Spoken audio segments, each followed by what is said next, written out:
Breaking లో చూస్తున్నాం. గద్వాల జిల్లా కేంద్రంలోని ఎస్సీ వసతి గృహంలో కలుషితాహారం తిని సుమారు 15 మంది విద్యార్థులు అస్వస్థతకు గురయ్యారు.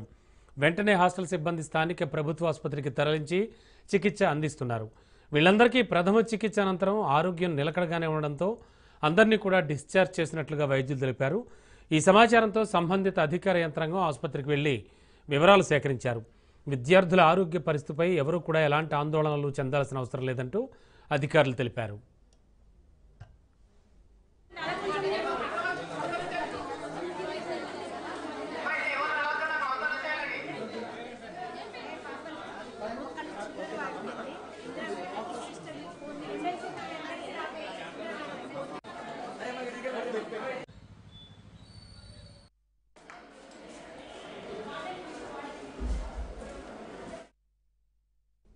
చూస్తున్నాం. గద్వాల జిల్లా కేంద్రంలోని ఎస్సీ వసతి గృహంలో కలుషితాహారం తిని సుమారు 15 మంది విద్యార్థులు అస్వస్థతకు గురయ్యారు. వెంటనే హాస్టల్ సిబ్బంది స్థానిక ప్రభుత్వ ఆసుపత్రికి వాళ్ళందరినీ తరలించి చికిత్స అందించారు.